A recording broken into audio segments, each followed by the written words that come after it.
जय हिंद दोस्तों, आप सभी का हमारे YouTube चैनल विद्यालय एजुकेशन में स्वागत है।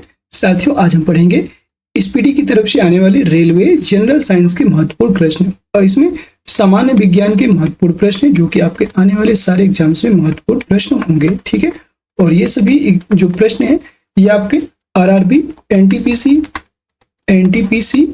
ALP टेक्नीशियन और RPFSI इन सभी के लिए बहुत ही महत्वपूर्ण होने वाले हैं। तो सभी साथी क्लास में अंत तक बने रहें और क्लास को अंत तक कंप्लीट करें। पहला क्वेश्चन है आज की क्लास का, स्याही के धब्बों को मिटाने के लिए व्यवहार किया जाता है। तो यह ऑक्जेलिक अम्ल का व्यवहार किया जाता है, याद रखेंगे। यानी कि ऑक्जेलिक अम्ल का प्रयोग किया जाता है। 1 किलोवाट घंटा बराबर होता है। तो ये क्वेश्चन आपको मैं पहले भी पढ़ा चुका हूँ। 36.10 की पावर 5 जूल। इसी को कहीं कहीं पे लिखा मिल जाएगा 3.6 × 10 की पावर 6 जूल। ये भी आपको लिखा मिल जाएगा। अगला प्रश्न है, तापक्रम में वृद्धि के साथ धात्विक चालक का विशिष्ट प्रतिरोध होता है।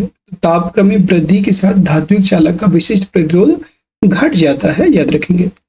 अगला प्रश्न है, भारत में AC सप्लाई की मानक आवृत्ति होती है। यह 50 हर्ट्ज होती है। हर्ट्ज को HZ से भी डिनोट करते हैं। और AC मतलब होता है अल्टरनेटिंग करंट। तो अल्टरनेटिंग करंट की जो सप्लाई है यह मानक आवृत्ति 50 हर्ट्ज के बराबर होती है। RRB रांची 11/6/2006 में पूछे गए प्रश्न। एक ट्रांसफार्मर मुख्यतः बदलता है। तो यह वोल्टेज को कम और ज्यादा करता है। हाई वोल्टेज को कम कर देता है और कम वोल्टेज को हाई में बदल देता है। अगला प्रश्न है, चुंबकीय क्षेत्र प्रबलता का मीट्रिक यूनिट होता है। यह ऑस्ट्रेड होता है, मीट्रिक यूनिट। अगला प्रश्न है, प्राकृतिक रबर किसका बहुलक है। प्राकृतिक रबर की बात करेंगे, यह आइसोप्रीन का बहुलक माना जाता है, प्राकृतिक रबर। और साथियों, मैं आपको बता दूं, ये हम पेज नंबर 23 हम कंप्लीट कर रहे हैं। इसके पहले पेज नंबर 21 और 22 हम लोग कंप्लीट कर चुके हैं और ये आपका पेज नंबर 23 है। विद्युत ऊर्जा की इकाई क्या होती है। तो विद्युत ऊर्जा की इकाई होती है किलोवाट घंटा। और साथियों, इसका आज हम PDF बना देंगे। काफी दिन से PDF बनाने की कोशिश कर रहे थे, टाइम नहीं मिल पा रहा था। कोशिश करेंगे आज इसका PDF मिल जाएगा। इसका आपको प्लेलिस्ट मिल जाएगा, इसका आपको प्लेलिस्ट मिल जाएगा। तो वहां से आप इसको जो है दोबारा से देख सकते हैं। प्लेलिस्ट के माध्यम से सारी क्लासेस कंप्लीट कर सकते हैं। और साथियों, इसका PDF भी आपको प्रोवाइड किया जाएगा। PDF के लिए आपको टेलीग्राम चैनल पे मैसेज करना होगा और टेलीग्राम चैनल का लिंक इसी वीडियो के डिस्क्रिप्शन में मिल जाएगा। अगला प्रश्न है, अर्धसूत्रीय विभाजन में गुणसूत्रों की संख्या होती है। यह आधी होती है। गुणसूत्रों की संख्या होती है आधी। अक्रिय गैस हीलियम के बाह्यतम कक्षा में इलेक्ट्रॉनों की संख्या कितनी होती है। तो हीलियम के बाह्यतम कक्षा में इलेक्ट्रॉनों की संख्या 2 होती है। RRB अजमेर 2/7/2006 को पूछे गए प्रश्न। सूक्ष्मतम जीवित कोशिका होती है, यह है माइकोप्लाज्मा। सबसे छोटी कोशिका होती है आपकी माइकोप्लाज्मा। अगला प्रश्न है, एकल स्ट्रैंडेड वाले DNA अणु कहाँ मिलते हैं। तो एकल स्ट्रैंडेड वाले जो DNA है, DNA अणु की बात करेंगे तो यह बैक्टीरियोफेज में मिलते हैं। अगला प्रश्न है, डायनामाइट बनाने में मुख्य रूप से प्रयोग होता है डायनामाइट। तो यह इसमें नाइट्रोग्लिसरीन का प्रयोग किया जाता है। अगला प्रश्न है, मानव शरीर में ऊर्जा की उत्पत्ति होती है। तो ऊर्जा एनर्जी की उत्पत्ति कहाँ पे होती है। ऊतकों में ऑक्सीजन पहुंचाकर।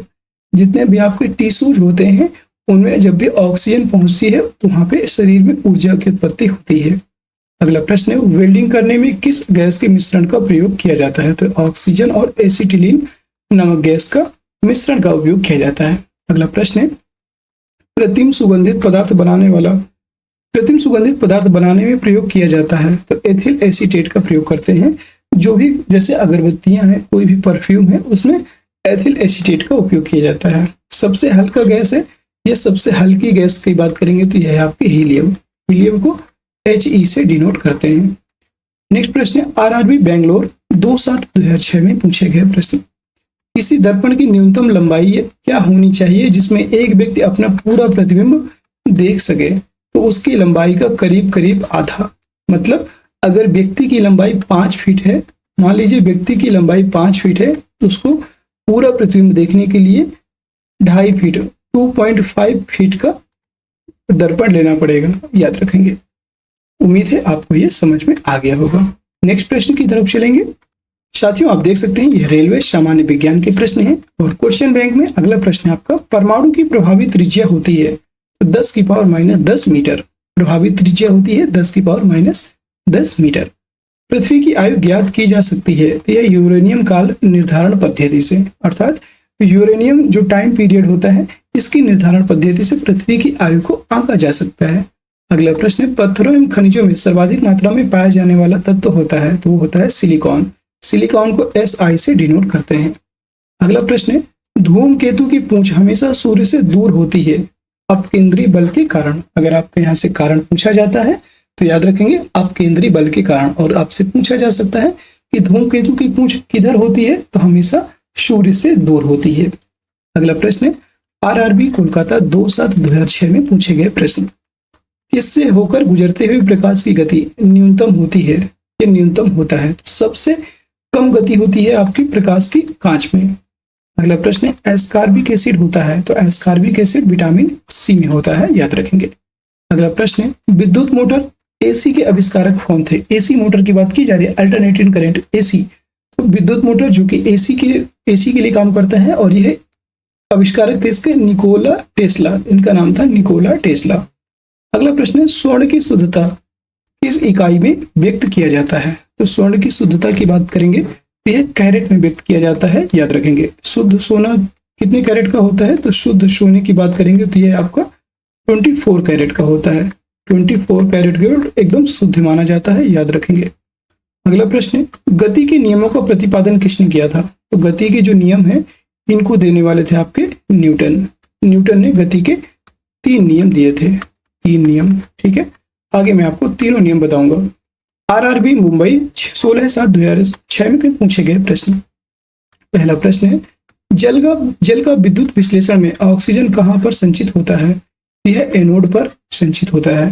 अगला प्रश्न है, तांबा, चांदी, एल्युमिनियम तथा सोना में अधिकतम तन्य क्या है? तो सबसे अधिक तन्य होती है आपकी सोना। सोना आपका सबसे ज्यादा तन्य होता है और इसका रासायनिक सूत्र होता है या रासायनिक नाम होता है Au। इसको ऑरम भी बोलते हैं, इसको ऑरम भी बोलते हैं और इसको Au से डिनोट करते हैं सोने को, ठीक है। एल्युमिनियम की बात करेंगे तो एल्युमिनियम को आपको Al से डिनोट करते हैं, चांदी को Ag से डिनोट करते हैं, तांबे को Cu से डिनोट करते हैं, ठीक है।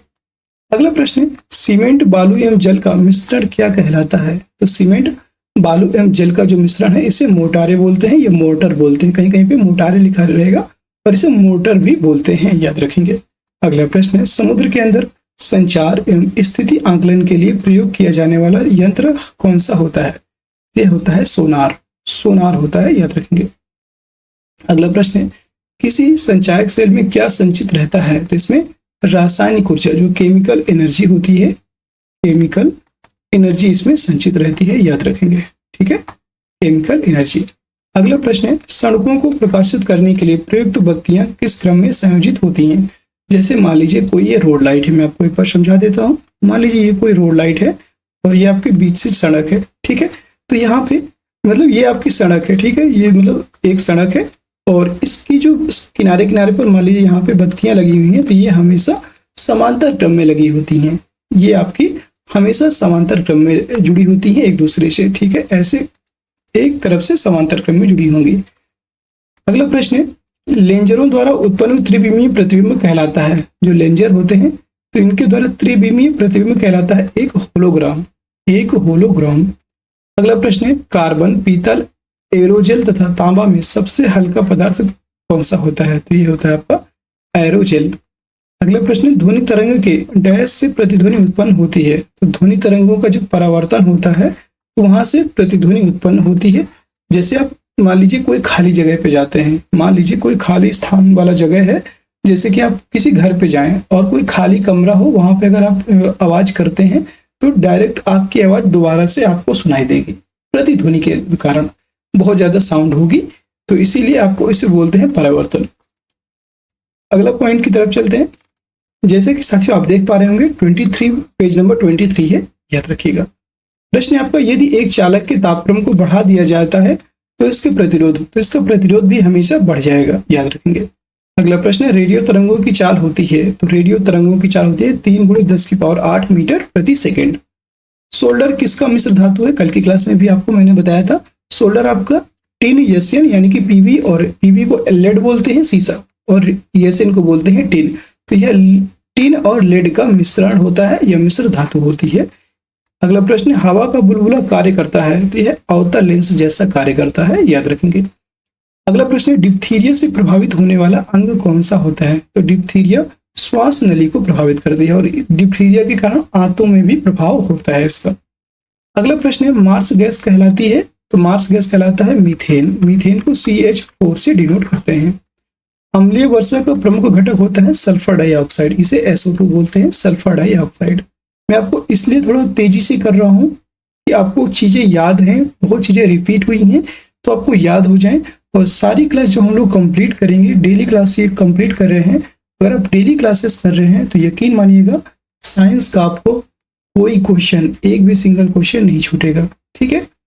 प्रश्न आपका विद्युत से स्रोत होता है, तो यह विद्युत ऊर्जा का स्रोत होता है। अगर इसके पहले आपने नहीं भी पढ़ा है साइंस तो कोई जरूरी नहीं है, आपको इसी क्लास में क्वेश्चन कर करके याद हो जाएंगे।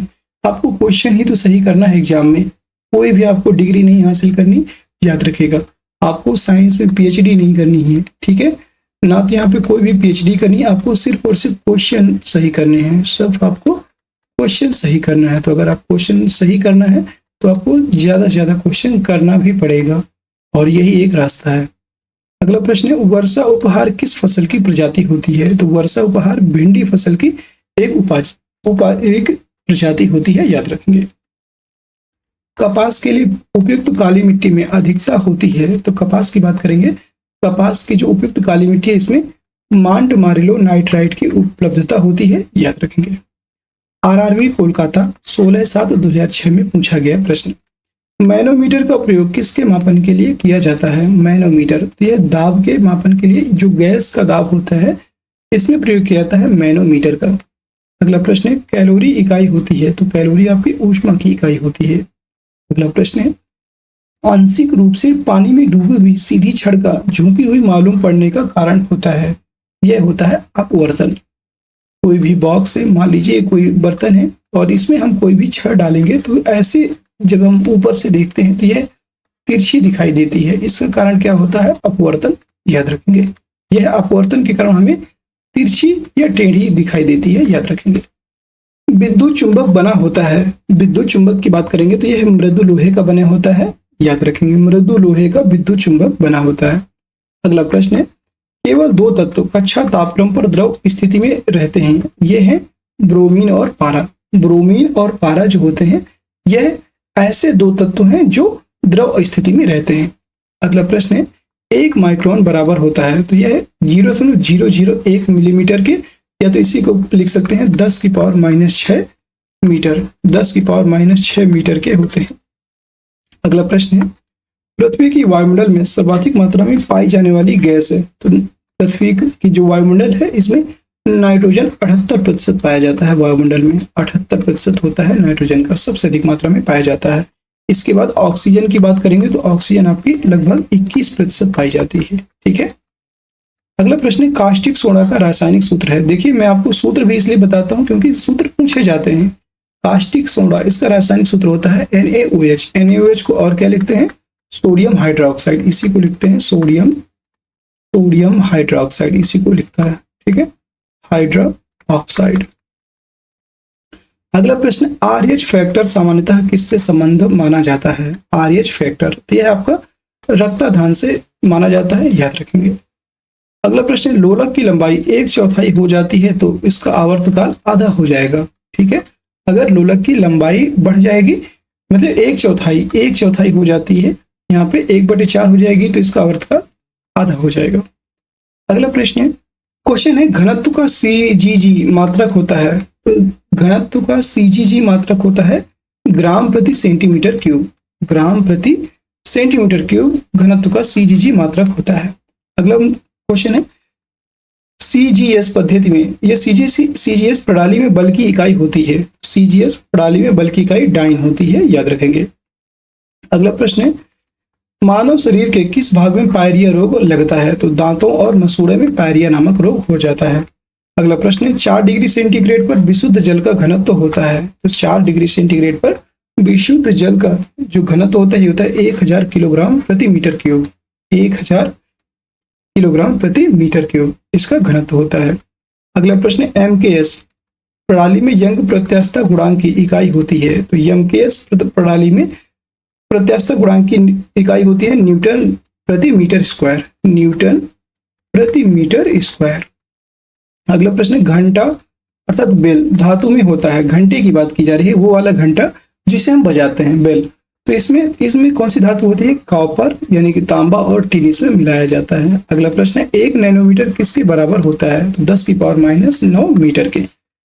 अगला प्रश्न है, लक्स किसकी इकाई होती है? तो यह प्रदीप्ति का स्तर होता है, लक्स, याद रखेंगे, प्रदीप्ति की का स्तर होता है लक्स। NaCl रासायनिक सूत्र होता है, तो यह सोडियम क्लोराइड जो है यह नमक का रासायनिक सूत्र होता है। अगला प्रश्न है, RRB भुवनेश्वर 6/8/2006 को पूछे गए प्रश्न। टिबिया जिसे हड्डी में पाई जाती है, टिबिया हड्डी पाई जाती है पैरों में, जो पैर होते हैं पैरों में टिबिया हड्डी पाई जाती है। अगला प्रश्न है, क्रायोलाइट किस धातु का प्रमुख अयस्क है? क्रायोलाइट, क्रायोलाइट की बात करेंगे तो यह एल्युमिनियम का प्रमुख अयस्क माना जाता है, एल्युमिनियम का क्रायोलाइट। पारिस्थितिक तंत्र में उच्चतम पोषण स्तर किससे प्राप्त होता है? जो उच्चतम पोषण स्तर सर्वहारी प्राप्त करता है, सर्वहारी से वो प्राप्त होता है। ट्रिप्सिन का निर्माण होता है, तो ट्रिप्सिन हार्मोन होता है, इसका निर्माण अग्नाशय के द्वारा होता है, अग्नाशय द्वारा। अगला प्रश्न है, आंख में प्रवेश करने वाली प्रकाश की मात्रा का नियंत्रण होता है? आंख में प्रवेश करने वाली प्रकाश की मात्रा का नियंत्रण होता है परितारिका के द्वारा। अगला प्रश्न है, पर्वतों पर ठंड महसूस होने का कारण है? तो वातावरण से कम दबाव, यह आपका ठंड महसूस होने का कारण होता है। एक गतिमान वस्तु स्वयं पृथ्वी पर क्रमशः विश्राम हेतु आती है, गुरुत्व के कारण। अगला प्रश्न है, BCG के टीके डैश को रोकने हेतु प्रयुक्त होते हैं? तो BCG के जो टीके होते हैं यह टीबी मतलब ट्यूबरक्लोसिस रोकने हेतु प्रयुक्त किए जाते हैं, याद रखेंगे। अगला प्रश्न, सोनार का विस्तारित रूप है? सोनार का विस्तारित रूप की बात करेंगे, सोनार का फुल फॉर्म है sound of navigation and ranging, इसका फुल फॉर्म होता है। अगला प्रश्न है, दूध में वसीय तत्व कम हो जाता है? दूध में वसीय तत्व कम हो जाता है, और यह कब कम होता है? बरसात में जो दूध होता है वो आपका जानवरों का दूध जो है पतला हो जाता है, वसीय तत्व यहाँ पे कम हो जाता है। RRB बेंगलोर 20/6/2006 में पूछा गया प्रश्न, 20/6/2006 को पूछे गए प्रश्न में भारी जल में होती है। तो आपको बताया था भारी जल में हाइड्रोजन की जगह जो है ड्यूटेरियम होता है। भारी जल का सूत्र क्या होता है? भारी जल का सूत्र होता है D2O। इसी को क्या बोलते हैं? भारी जल को ड्यूटेरियम ऑक्साइड, इसी को बोलते हैं ड्यूटेरियम ऑक्साइड। आपसे बहुत बार ये पूछा जाएगा, ड्यूटेरियम ऑक्साइड भारी जल का सूत्र होता है, याद रखिएगा। रेलवे सामान्य विज्ञान आप देख सकते हैं, क्वेश्चन बैंक है। और प्रश्न आपका, औद्योगिक रूप से पॉलीथीन का निर्माण किसके बहुलीकरण से होता है? यह इथिलीन के बहुलीकरण से होता है, याद रखेंगे। और ये आपका पेज नंबर 24 है, पेज नंबर 24 है, याद रखिएगा। परम शून्य तापमान होता है, तो वह न्यूनतम तापमान जो सैद्धांतिक रूप से संभव है उसी को बोलते हैं परम शून्य तापमान। टीकाकरण की खोज की, तो टीकाकरण की खोज किसके द्वारा की गई? एडवर्ड जेनर ने टीकाकरण की खोज की थी। अगला प्रश्न है, कपड़े के रंग का विरंजन करने वाला अभिकारक होता है? यह है सल्फर डाइऑक्साइड, SO2। अगला प्रश्न, नाइट्रोजन स्थिरीकरण में होता है? तो नाइट्रोजन स्थिरीकरण में क्या होता है? वायुमंडलीय नाइट्रोजन का उपयोगी नाइट्रोजन यौगिकों में परिवर्तन हो जाता है। अगला प्रश्न, ग्रह होते हैं, तो ग्रहों की बात करेंगे, यह अदीप्त पिंड जो नहीं टिमटिमाते हैं, मतलब अगर देखा जाए तो ग्रहों का कोई भी प्रकाश नहीं होता है। कहने का मतलब यह है कि ग्रहों में प्रकाश नहीं होता है, ठीक है। यह खुद नहीं टिमटिमाते हैं, यह दूसरों के प्रकाश से टिमटिमाते हैं, अर्थात तारों के प्रकाश से ग्रह टिमटिमाते हैं, यह इनको प्रकाश मिलता है। RRB मुंबई 20/8/2006 को पूछा गया प्रश्न, आग पकड़ने के लिए कौन सा फाइबर न्यूनतम प्रवृत्त होता है? यह है सूती वस्त्र ऐसा होता है जहां पर आग बहुत कम, मतलब जल्दी नहीं पकड़ता है, ठीक है। अगला प्रश्न, नॉन स्टिक रसोई के बर्तन पर परत होती है, तो इसमें टेफ्लॉन का परत होता है। जो नॉन स्टिक रसोई के बर्तन होते हैं इनमें टेफ्लॉन की परत का उपयोग किया जाता है। अगला प्रश्न है, पोटेशियम, सोडियम, लिथियम तथा सीसा धातु में से किसमें न्यूनतम गलनांक होता है? न्यूनतम गलनांक, तो न्यूनतम गलनांक पोटेशियम का होता है और पोटेशियम को के से डिनोट करते हैं। अगला प्रश्न है, बेकेलाइट किसका बहुलक होता है? बेकेलाइट की बात करेंगे तो बेकेलाइट फॉर्मेल्डिहाइड और फिनॉल का बहुलक होता है। अगला प्रश्न है, समान अणुसूत्र तथा अलग अलग संरचना सूत्र वाले यौगिक कहलाते हैं, तो ये होते हैं आइसोमर। अगला प्रश्न है, किस लोहे में कार्बन की प्रतिशतता सबसे कम होती है? तो पिटवा लोहा, जो आपका पिटवा लोहा होता है, इसमें कार्बन की प्रतिशतता सबसे कम होती है। अगला प्रश्न है, 18 कैरेट सोना में शुद्ध स्वर्ण की प्रतिशतता कितनी होती है? तो इसमें 75% होती है। अब अभी बताया था आपको 24 कैरेट जो आपका सोना होता है, यह आपका पूरा 100% शुद्ध होता है, 24 कैरेट। अगला प्रश्न है, गंदे सार्वजनिक मूत्रालय में कौन सी गैस निकलती है? तो इसमें अमोनिया गैस निकलती है। अमोनिया को फॉर्मूला होता है NH3। लाफिंग गैस होती है, लाफिंग गैस है तो लाफिंग गैस होती है नाइट्रस ऑक्साइड, इसी को बोलते हैं N2O, नाइट्रस ऑक्साइड। मोह मापनी या मोह स्केल का उपयोग किसको मापने के लिए किया जाता है? मोह मापनी की बात करेंगे तो यह धातुओं की कठोरता को मापने के लिए मोह मापनी का प्रयोग किया जाता है। अगला प्रश्न है, CaCO3 सूत्र का सामान्य नाम होता है, तो इसका सामान्य नाम है संगमरमर का, कैल्शियम कार्बोनेट बोलते हैं और यह संगमरमर का सामान्य नाम होता है। रेडियोधर्मी तत्व कितने प्रकार की किरणें छोड़ते हैं? रेडियोधर्मी जो तत्व होते हैं यह 3 प्रकार की किरणों को छोड़ते हैं। अगला प्रश्न है, साथियों आप देख सकते हैं पेज नंबर 24। क्वेश्चन है, पृथ्वी के निकटतम ग्रह कौन सा है? तो सबसे पृथ्वी का निकट ग्रह है आपका शुक्र। अगला प्रश्न है, एक व्यक्ति का पृथ्वी पर न्यूनतम दाब होता है जब वह पृथ्वी पर लेटा होता है, उस समय उसका न्यूनतम दाब होता है पृथ्वी पर। यहाँ पे पृथ्वी की बात की जा रही है, तो पृथ्वी पर सबसे ज्यादा कम दाब कब होगा? जब वह लेटा होगा पृथ्वी पर। अगला प्रश्न है, 2 वस्तुओं के बीच की दूरी जब आधी कर दी जाती है तो उनके बीच गुरुत्वाकर्षण बल क्या होगा? 4 गुना हो जाता है, बढ़ जाता है। अगला प्रश्न है, इलेक्ट्रॉन प्रोटॉन का भार का होता है, तो इलेक्ट्रॉन की बात करेंगे तो प्रोटॉन के भार का 1836वां भाग होता है।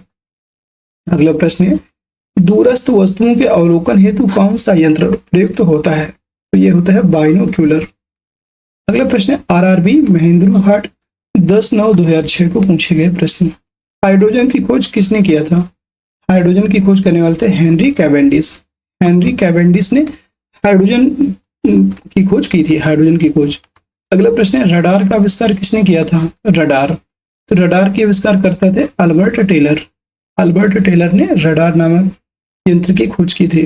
अगला प्रश्न है, चक्रवात में हवा किस तरफ से आती है? तो केंद्र की ओर आती है, याद रखेंगे, बाहर से केंद्र की ओर। अगला प्रश्न है, उबलते जल की अपेक्षा भाप से जलन अधिक महसूस होती है क्योंकि?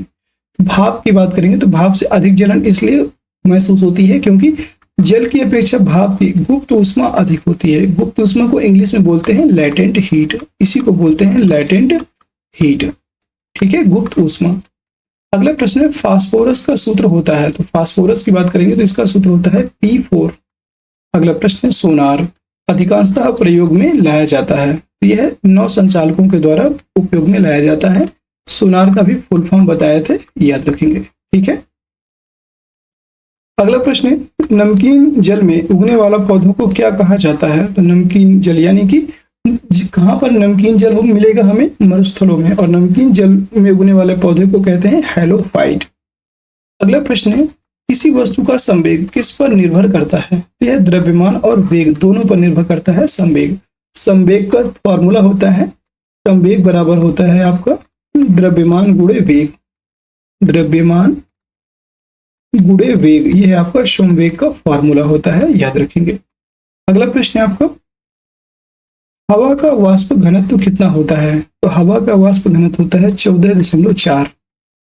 अगला प्रश्न है, परमाणु में अवस्थित सबसे हल्का कण कौन सा है? सबसे हल्का कण होता है इलेक्ट्रॉन। अगला प्रश्न है, बिजली के चमकने पर कौन सी गैस उत्पन्न होती है? तो इसमें नाइट्रोजन ऑक्साइड प्रयोग होती है, नाइट्रोजन ऑक्साइड। RRB जम्मू 10/9/2006 को पूछे गए प्रश्न।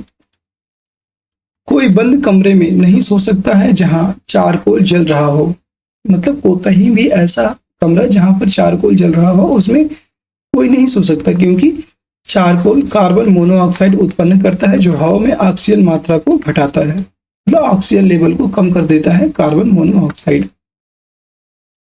भौतिक परिवर्तन का एक उदाहरण है, भौतिक परिवर्तन का एक उदाहरण होता है जल में शर्करा का घोलना, यानी कि चीनी को जल में घोलेंगे तो यह कैसा उदाहरण है, भौतिक उदाहरण है।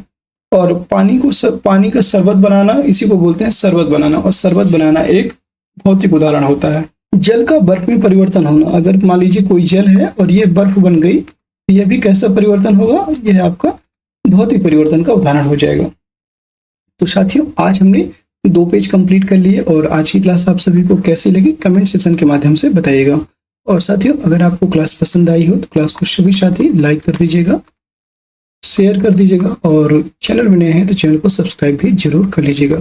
साथियों, हमारे द्वारा आपके लिए लुसेंट की जो बुक है, लुसेंट की बुक से जीव विज्ञान के प्रश्न करवाए जा रहे हैं, और उम्मीद है कि आपको उसके भी क्वेश्चन अच्छे लग रहे होंगे, समझ में आ रहे होंगे। किसी भी क्वेश्चन में अगर आपको डाउट होता है तो आप कमेंट के माध्यम से जरूर पूछ लिया करें। और फिर मिलते हैं किसी नेक्स्ट क्लास में, तब तक के लिए जय हिंद, जय भारत। और सभी साथी हमारे टेलीग्राम चैनल को जरूर ज्वाइन कर लीजिएगा। टेलीग्राम चैनल को ज्वाइन करते ही जैसे भी कोई भी आपको नई नोटिफिकेशन या कुछ भी नया ऐड करते हैं तो वहाँ पे आपको सारी इंफॉर्मेशन दी जाती है। टेलीग्राम का चैनल का लिंक आपको वीडियो के डिस्क्रिप्शन में दिया हुआ है, वहाँ से आप इसको ज्वाइन कर लीजिएगा। फिर मिलते हैं किसी नेक्स्ट क्लास में, तब तक के लिए जय हिंद, जय भारत।